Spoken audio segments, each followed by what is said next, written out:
Welcome to the Nonprofit Exchange podcast. Stories by leaders for leaders to help you raise the bar on your own excellence, to release the potential inside of you. Now, here's today's podcast. It's another great Tuesday, and our guest today is Joseph Imbriano. Did I say that right, Joseph? You did. How you doing today? I'm doing great. Where are you located today? Right now I'm in Denver. I just moved to Denver and I'm making it a home here after several years of working and living abroad. Yo, Denver, CO, Colorado. I'm in the Appalachian Range in Virginia. So we have the old smoothed off green mountains, and you have the young mountains there. They're so gorgeous. I used to live out in Colorado Springs, so I know all about Colorado. At least I know a little bit about it. Anyway, Joseph, we got some important stuff to talk about today. So tell our listeners, some are watching live, but many of them watch the feed or listen to the podcast afterward. Tell them a little bit about who you are and how you've come to do what you're doing now and why. So who is Joseph, your background, and what are you doing and why? So I help organizations through crisis. I've been doing it for 16 years, since 2004. How I started that was a little bit, it wasn't planned. I fell into the opportunity, realized that it was a strength that I had, realized that it was something that organizations needed, and I ran with that. And so I worked at the organizational level, I worked in the government level, I served in the Department of Homeland Security doing critical infrastructure, and I've also served doing disaster responses around the country, as well as working with nonprofits, organizations around the world. The beauty, I think, of crisis is recognizing it's an inflection point where we can figure out what is wrong, how we are unaligned with our purpose, what we need to do better. And the beauty is that the time is of the essence. And so we make decisions and we commit to things sometimes faster in crisis than in static times of peace. And so I'm trying to take that here to Denver and create impact at scale in organizations, in businesses that have social impact, and at the government level, so that we have this three-pronged force trying to create better impact in our community and the world. Your location is a little bit challenging with sound, so I encourage you to sit as close to your mic as you can. There's a little bit of internet fluctuation. I don't know what to call it, so there's a little fuzziness around the sound transmission, but I don't think any of that's your fault. But let's go back to defining what is crisis. Give me a particular or sample situation that would define crisis, because out of all the nonprofits I've worked with in 32 years, many of them think they're in crisis because they don't know how to cover payroll next week. So and you're right, there's people that confuse. Can you hear me better now if I talk like this? Yes, sir.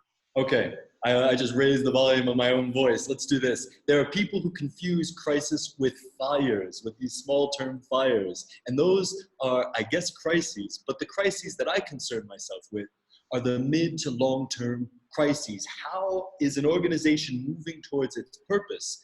And so crisis to me is a lack of orientation large enough that the efforts of the organization is not helping achieve its purpose. It's not helping do the things that the donors have entrusted you with the money to do, and it's not helping solving the problem on the ground. So the opposite of crisis is the strategic alignment between your purpose, what your donors are funding you for, and what's the problem, your community that you're trying to improve.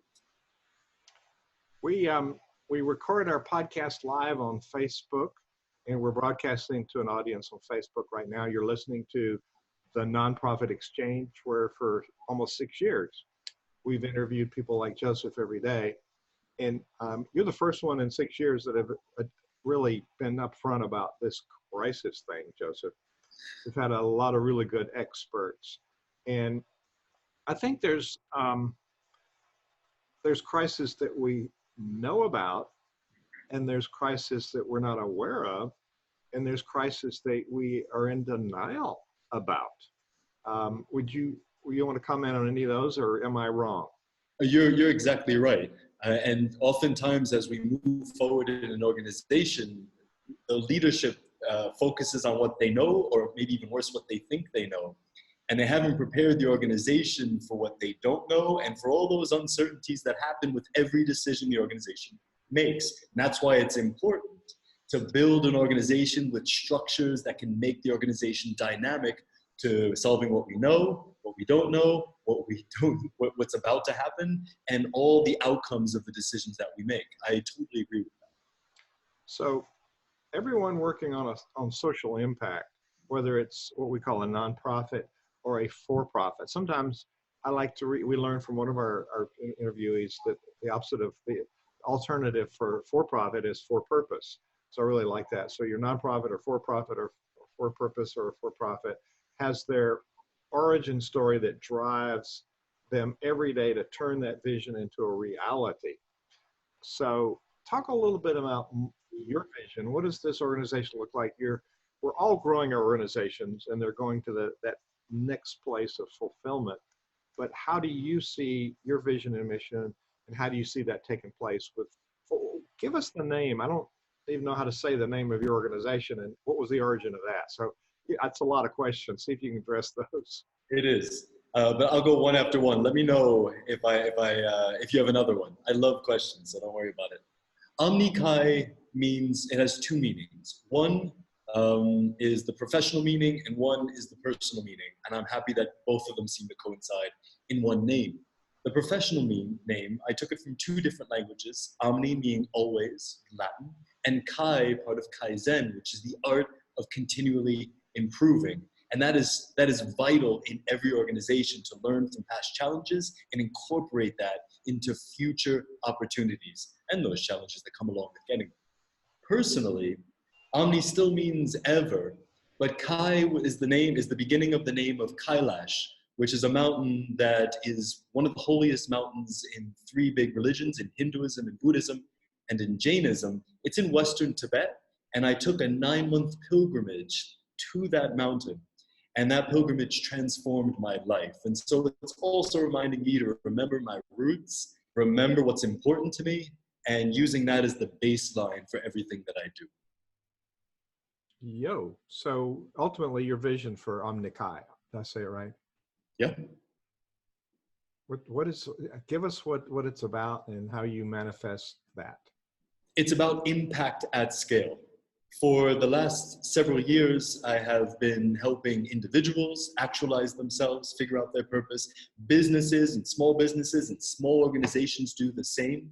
And what I'm trying to do now is take that at the macro level, think and help organizations prepare decades ahead so that the impact we have isn't just short term, but midterm and long term, so that that we're not only resolving crises that are happening now that need to be resolved now, but we're also preventing crises that happen later. And so my company is very purpose-driven. And once the purpose is defined, the business structures fall down. They cascade very nicely because we have that North Star. And because we have that North Star, we know what we want and what we don't want in an organization. And so that's the goal, to create purpose-driven organizations that have business structures in a way that they can create impact over time, in a way that impacts everyone across generations. I'm really thinking not only in tomorrow, but in generations. So tell listeners now, we have people that are in purposeful organizations that have a good heart and a vision for impacting people's lives. Many times people are goodwill, but short on some of the skills, and they have a team around them and they're short on some of the skills in motivating and implementing change with that team or transformation to be able to accomplish what they want. So people start out, what are some of the business systems they need and maybe haven't thought about or haven't considered that they should even have from the start? First, not all visions are purposes. Visions can sometimes be wide and an umbrella. And if we're trying to build something, it needs to be something that is achievable over time. So first, turn your vision into a purpose that everyone can rally underneath. Second, make in your head, because I'm assuming you're talking about just at the beginning of building an organization, or are we talking once it's built? You can choose either one. What I was thinking is you're intervening after a group has already started. So I wanted to go back and think about if somebody hadn't started yet, what are some of the things they should think about? And then maybe they didn't think about it, they should think about it now. So it might be a reboot or a restart. So either way, it's starting a new chapter or starting out from scratch. So we really have to think about what's missing. So it could be either.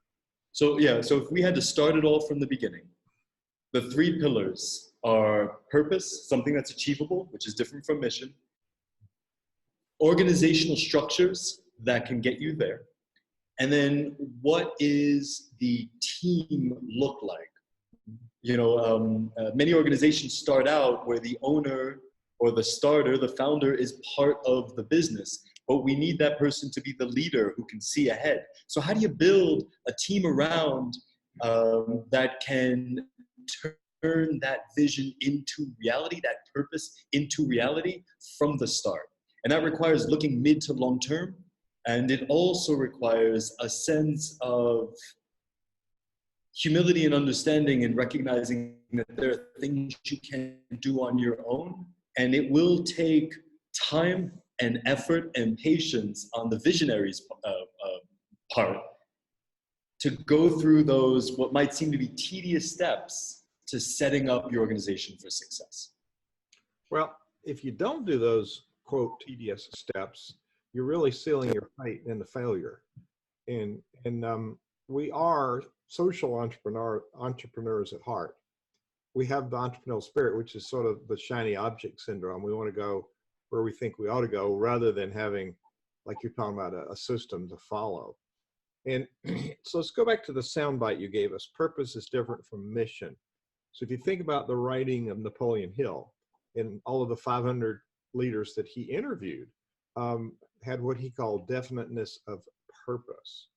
And so they were very clear about their long view. And also I've heard quoted, I'm not sure where, but we like to tell people that leaders are those who live in the future.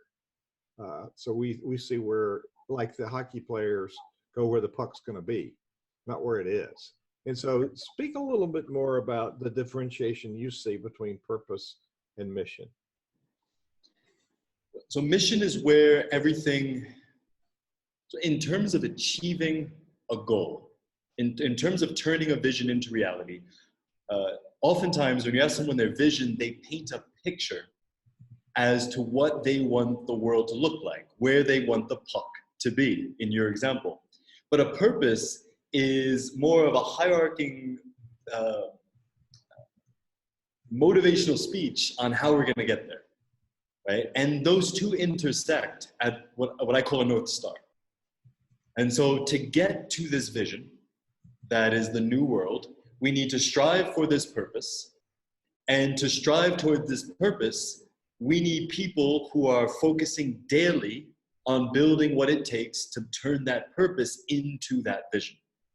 So you need three. And oftentimes people are, yesterday I was working with a client and she gave us her vision and it was beautiful, it was expansive and it was transformative.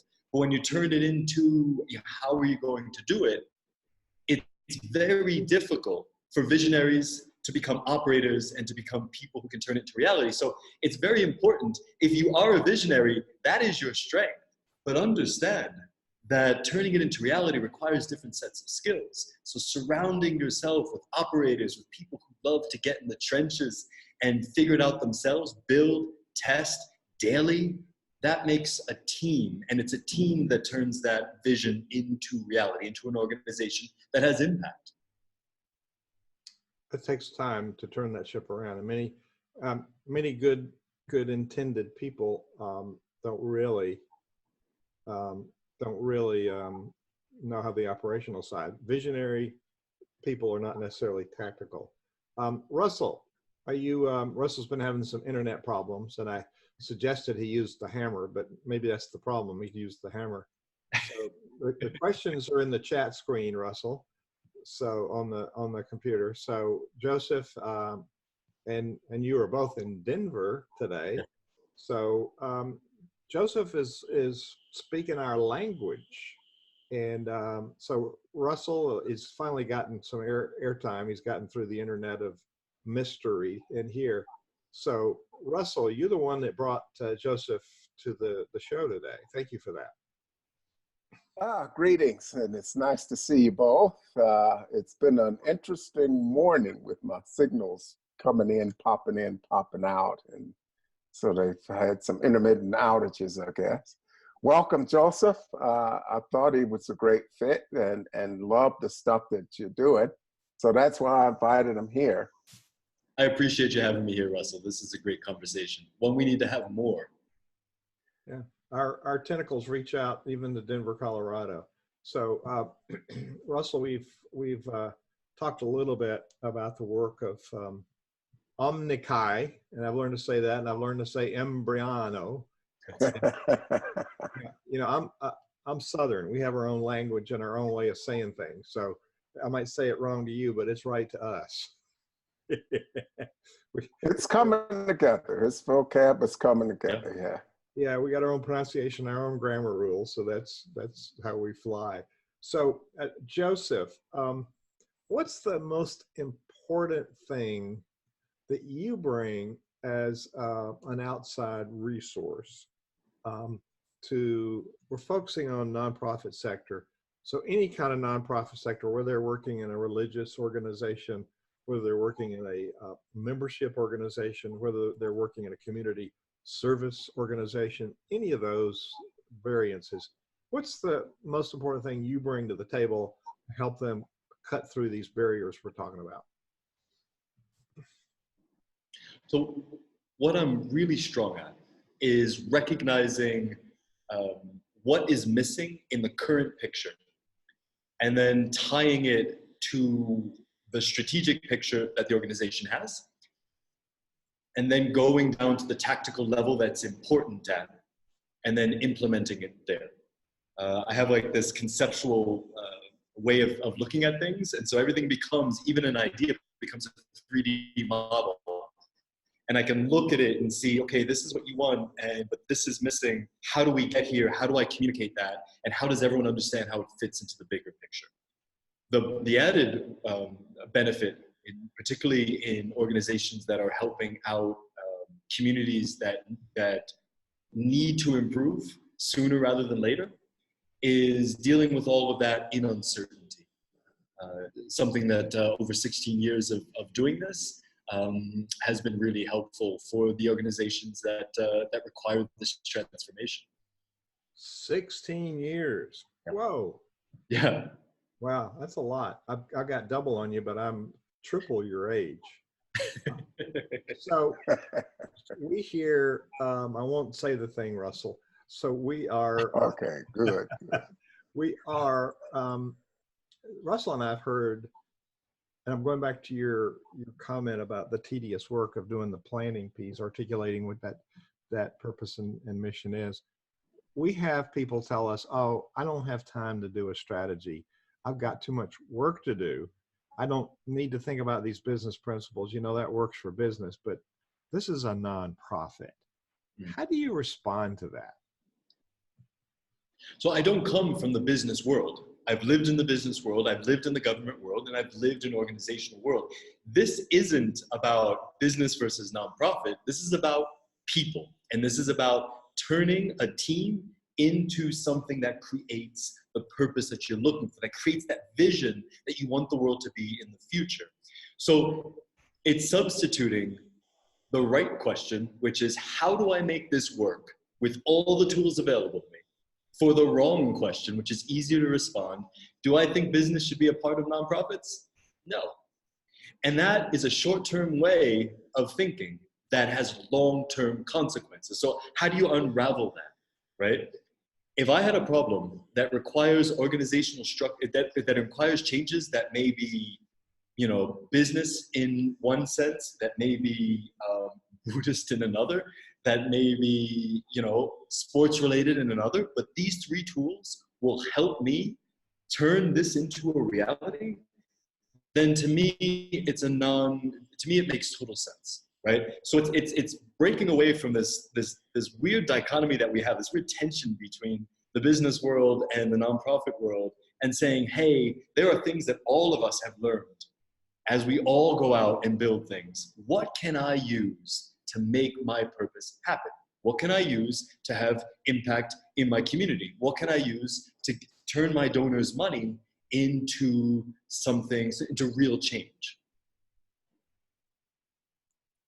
Yeah, that's a common set of questions. Whether when we talk about organizations and we address nonprofits, we're simply talking about a tax structure.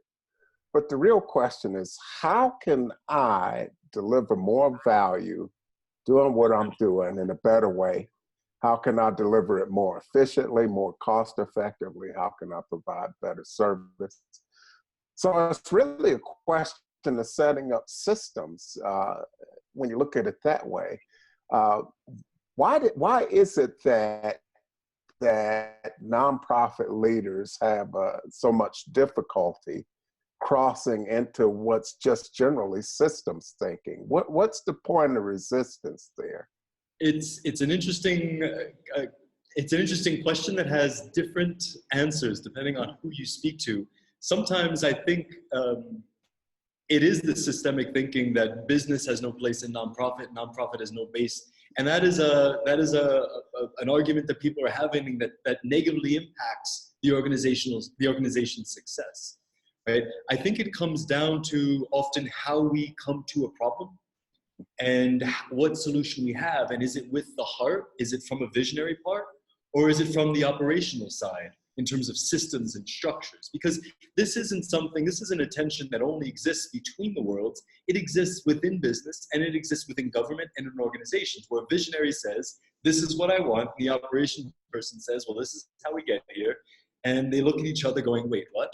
Because they're speaking different languages. So I think first, it's being distracted by attention that really doesn't exist. Second, it's this lack of a common language between visionaries and turning it into reality.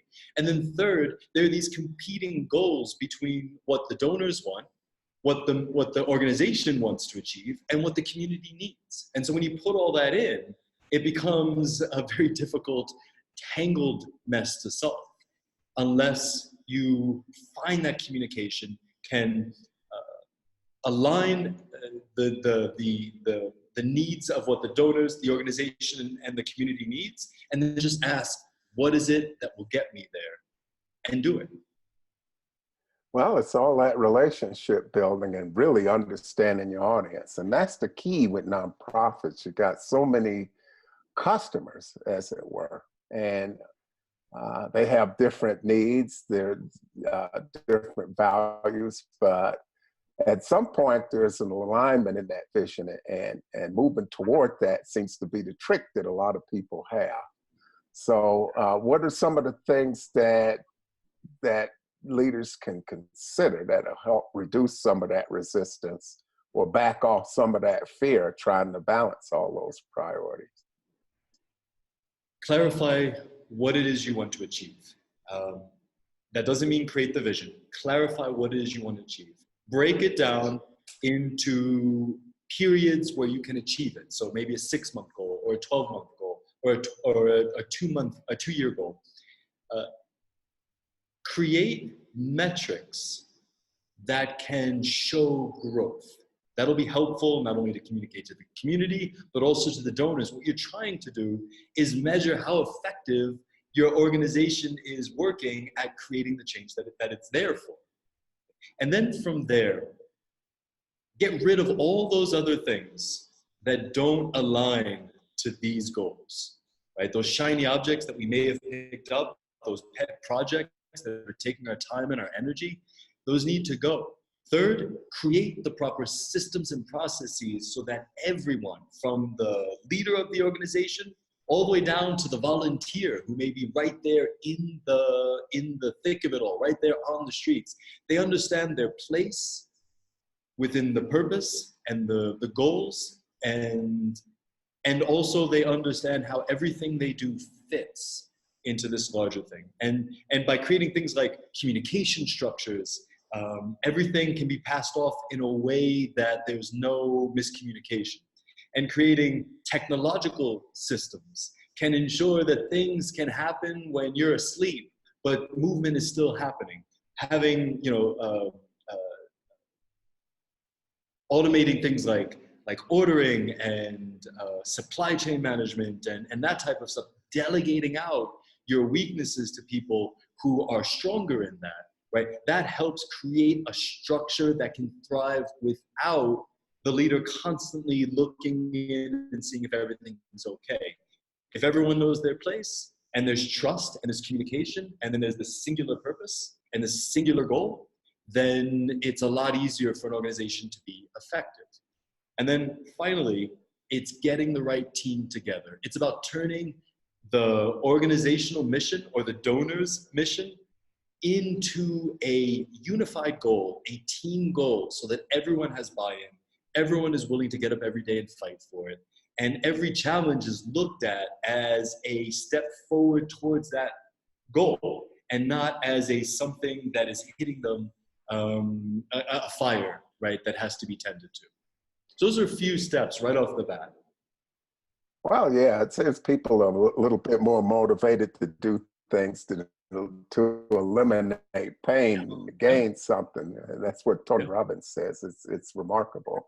So what's important from the sound of it is having as many of the key players involved in the process of looking at that vision, and the leaders set the table for that. But what are some of the best ways to make sure that you're connecting the dots in that sense, getting the right people on the bus, so to speak? Well, if they aren't, or if they already are there, and it's a question of miscommunication and misaligned priorities, then it's time to get everyone in a room and say, hey, this is what, from what I look at it, this is what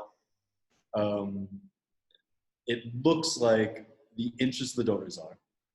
This is what it looks like the organization is trying to do. And this is what it looks like we're actually doing, right? There is a deviation between all these three. How do we get together and create a unified one?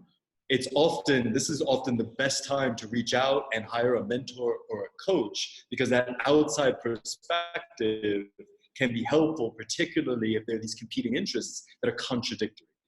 Second, it's rallying everyone under that same vision, under that same set of goals. What you want is buy-in from everyone.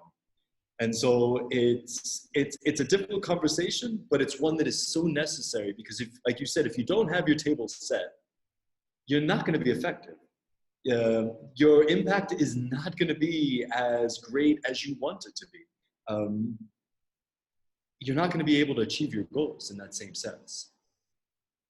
Well, the common goals are pretty critical. How you get there may differ a little bit. I think people have different talent sets, they have different skill sets, and if everybody agrees on the overarching purpose of what you're trying to accomplish, you're there. If you don't have that agreement, you got problems. Now, if you got some disagreements on how to get there, you can work around that. And people have better ways. And I think that the best leaders are able to leverage that talent for people that have it and say, okay, here's where we want to get to. But it's deciding on what needs to be measured and the best way to measure that. What are some of the things that you do to help people determine what things to measure first?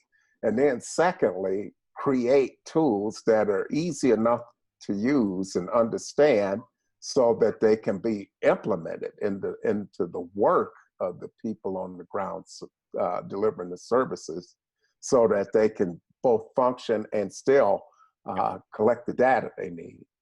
I find that once that the purpose is figured out And once the goals are agreed upon, it becomes a much easier way to figure out how to measure those goals. Because like you say, people are operating on different levels, and also people's outlook needs to focus on different levels. There are people who need to focus on today's metrics, what happens today, and then there are people who need to focus on 10, 15 years from now, right? So it's making sure that the goals that we set and things that are measured are consistent with the role that each person, each team plays. So it's oftentimes a leader says, this is our goal, this is where we're going, this is the time frame, but what does that mean? So it's breaking it down across the levels of an organization so that everyone knows what their goal is and how that goal fits into the bigger goal, into the bigger goal, into the bigger goal. Yeah. After that, it's a question of putting in those processes in place and communicating that.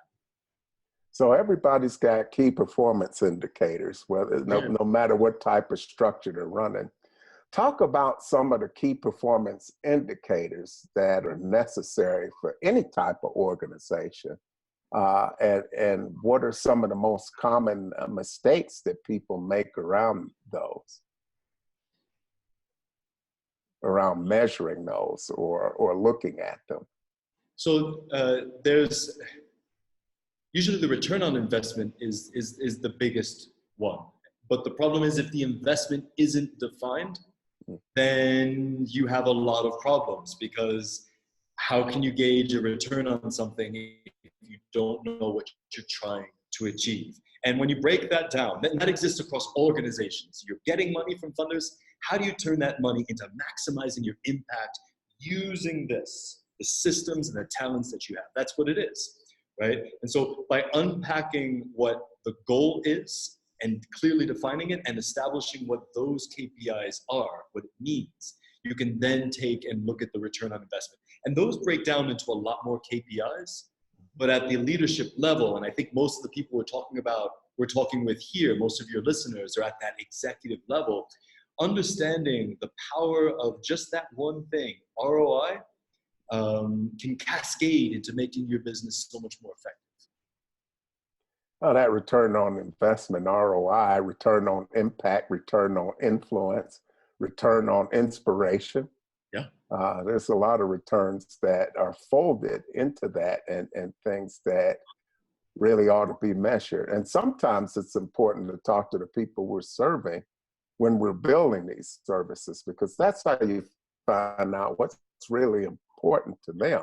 What is it that they need in the context of what you're delivering? Yeah. And are you delivering something that's actually needed? Are you doing it in a way that's not being done anywhere else? What's unique about it? What's different? Where does it fill in the gaps with what else is available? I completely agree. And one of the problems that I find too often is that that there's a priority of funding over the interest of the donor that funds you. And so an organization is looking for money, but they don't really understand what the donor is asking in return. And you find that what was clear before, as you start taking more donors' money without truly vetting and making sure that their interests align with the organization's, it can become much harder to gauge impact because you're fighting between these interests. And so one of the key pieces of advice that I give too many leaders of organizations is always make sure that you understand the interests, what the donor wants. Because if it doesn't align, it's not worth it in the mid to long term. It will backfire, and it'll create a lot of anxiety and organizational confusion that you don't need. Yeah, what would you say are probably the one or two most common disconnects that you've seen in terms of what donors want and what the organization's trying to do? I think donors don't get a sense, and I'm speaking generally here, but donors don't get a sense of what's happening on the ground. So the first disconnect is where the money is coming from, which is largely places of wealth or organizations that have the money. And where is it going to help, which is areas that are underprivileged and that are lacking the same infrastructure that those have. And so the idea could be more either heart-driven, right? I just want to help, or politically driven, right? But that doesn't translate to the person that needs clean drinking water, or who needs, malaria vaccines, or who needs all these types of things, right? And so that's the first disconnect. And that's why as a leader, you need to be in the middle of that and make sure that you can draw a straight line between the interests of the donor all the way down to the interest of the person that you're helping. So that's the first one. The second disconnect is actually from the leader upward to the donor, which is, this isn't free money. This isn't free money. Not only their interests, but you have to, as a leader, turn that money into impact within the systems of your organization. And so not depending on donors as a constant set of funding, but understanding that it's hard to get and accountability is key.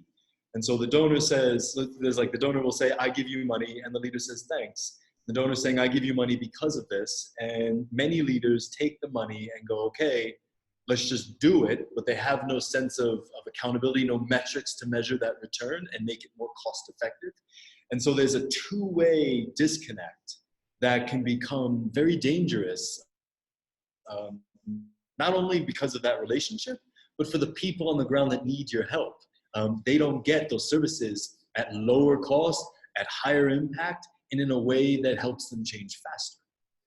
Well, that's very critical, so this is a relationship, and everything's built around relationships. So that involves constant communication.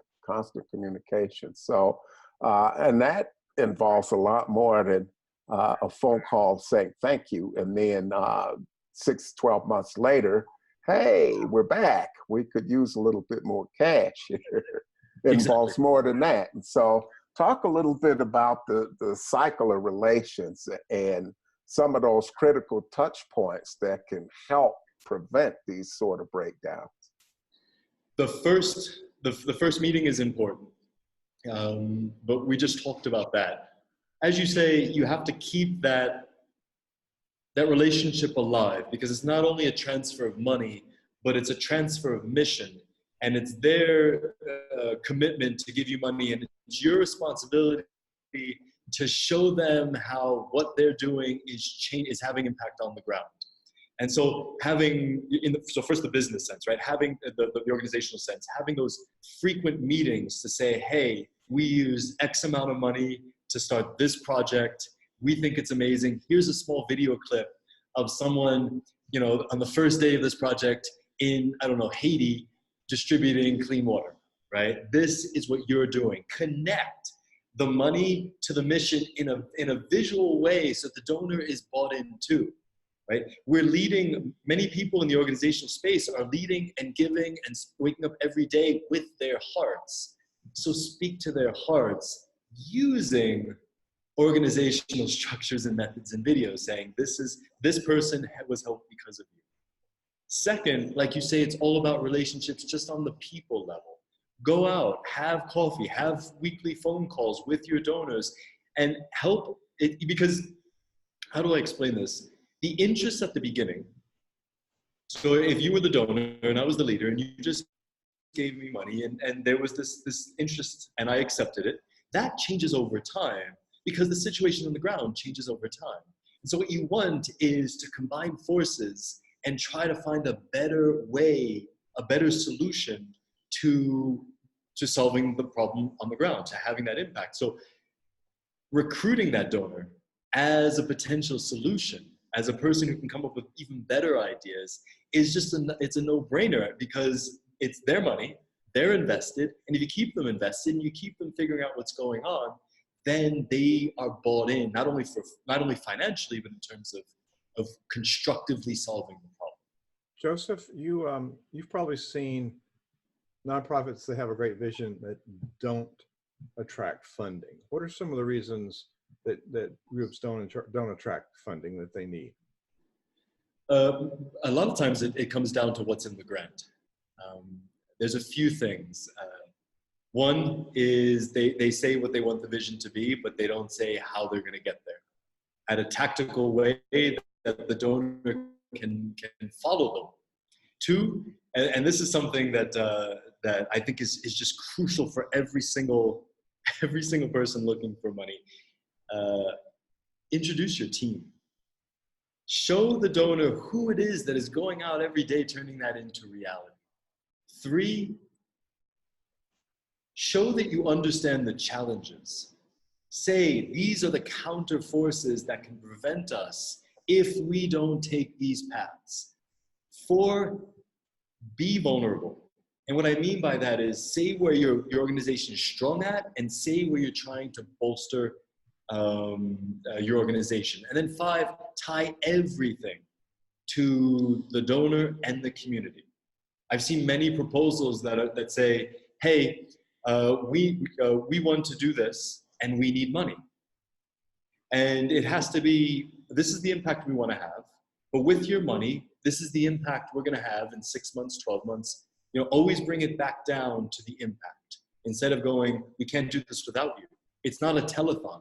You're trying to create a relationship for a problem that will take years to solve.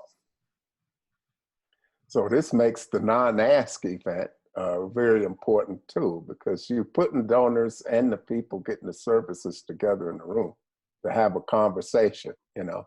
And in that vein, the way that you manage those relationships, it really works well because you've got them recommending each, you got the people taking the services and the donors recommending you to each other. Yeah. So there's just no more powerful testimony than that. But that's part of that nurturing process, and it's a journey with the donor. First, you have to actually attract people, bring them in and to your cause, and then sort of nurture them. And from one time, you know, that first donation is critical. You establish that relationship, thank them, show them that impact. But over time, you want to nurture them and grow them. Then establish a consistent pattern. And then as time progresses, you start looking at larger donations. It takes time. The key is to retain them. And from some of the stats I've seen, I think that's been about 55%. And I haven't looked at any recent ones, but I mean, 55%, that's nearly half of them leaving. So, what are some things that organizations can do to make sure they're doing a better job of retaining donors? Do a better job of maximizing the money that they gave you to creating that impact. If you can demonstrate month over month real measurable growth towards your goals, then you're telling the donor that not only do you agree with that you guys agree in mission, that this organization is the one best capable of carrying it out. And that's something that I see lacking in a lot of organizations. And that's why I say the money isn't free. And it's not always a faucet that keeps coming on, right? It has to, you have to say, you have to make the case. And if you can turn your vision, and this is at the beginning when you're starting an organization, your vision into the vision of you and all the donors, and then into the vision of you, the donors, and the team, and then show demonstrable results, hold on, be proud of that accountability, then then how could the donors look somewhere else to carry out their mission, right? So it's just really focusing on those relationships. So we're talking. Sorry, go ahead. Oh, no. So what we're talking about essentially is what I call social profit. So it's money, but it's people too. So this is where storytelling and good financial record keeping need to blend and be melded in a way so that you're telling a story that explains where the money is spent and at the same time where the impact is made. And so that's where storytelling comes in. And so a lot needs to come together at that point, and it's keeping that open dialogue and reaching out to people. Some want to hear from you more frequently than others. So it's really kind of figuring out what that rhythm is between the donors and the organization, but paying close attention to what people are getting out of it. You always have to ask your clients what you can do better too, that are getting the services. Wise words indeed. Let's talk about the C word. How can nonprofits improve collaboration with private sector and with local and federal governments? What do you got to say about that? So I've seen it in all three areas, sitting at the government side, sitting at the business side, and sitting at the organizational side. And it's fascinating that that something that should be obvious still is a point of contention, and there's not enough collaboration between the three. I think it comes down to these camps that are formed within the three that, for whatever reason, are preventing people from crossing over, not recognizing that there are three different camps that can contribute three different types of resources into solving a problem, right, with three different types of funding, right? But instead they look at it as more like this is mine sort of thing. And I saw this working at critical infrastructure policy. I saw that responding to Hurricane Harvey. I was in the disaster response for 83 days and had to work between all three. And so that try to break that back, sort of roll that back, untangle that, it comes down to recognizing that we need all three. Recognizing that the languages that each speak is different. Understanding that demonstrating value is the best way to get a seat at that table.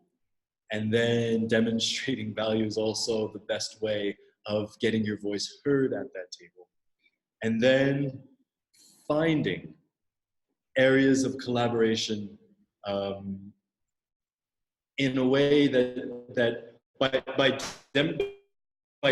what Russ was saying, by demonstrating storytelling, showing the problem on the ground, recognizing that the people that are trying to solve it that they don't have their ears to that ground, connecting that story in a way that everyone at the table recognizes that it would be, that you can't say no to collaboration.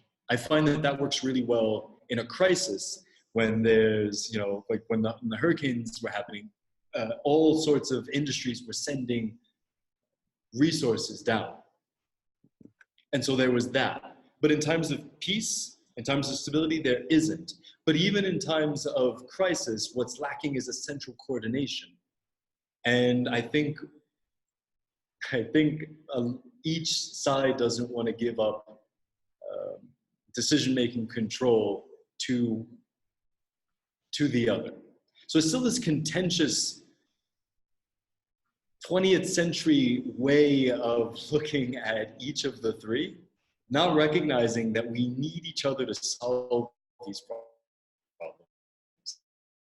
And to do that, it means that all three have to make certain changes, because the crises that we are trying to solve are greater than the turfs we're trying to protect. Well, we're moving into a new age, and I think that some of this frustration that you've talked about is showing up in the form of new types of entities, new types of organizations, profit-making entities with social missions and other types of organizations. They're taking on all sorts of different forms. Do you think we've reached a time where we really have to maybe even tear it down, come up with a new type of structure that integrates all of the best of the three sectors here, government, private, and public sector?